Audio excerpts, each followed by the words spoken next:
खादों का इस्तेमाल तज्जिया अराजी की रोशनी में करें। बसूरत दीगर फल की बर्दाश्त के बाद बड़े फलदार पौधों को 2.25 किलोग्राम सोना DAP, 1 किलोग्राम सोना SOP या 0.25 किलोग्राम सोना MOP और 1 किलोग्राम सोना यूरिया फी पौधा डालें।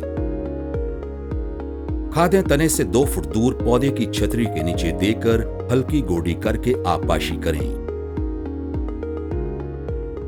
अज्जाए सगीरा की कमी की सूरत में सोना जिंक बहिसाब 200 ग्राम और सोना बोरान बहिसाब 75 ग्राम फी पौधा दूसरी खादों के साथ मिलाकर डालें। खादों का बरवक्त और मतवाजन इस्तेमाल भरपूर पैदावार लेने के लिए निहायत जरूरी है। आम के बागात में खादों के मतवाजन इस्तेमाल के मुतल्लिक मजीद मालूमात और रहनुमाई के लिए राब्ता करें। मुफ्त हेल्पलाइन 0800 00332 या FFC की वेबसाइट पर मुलाहिजा करें।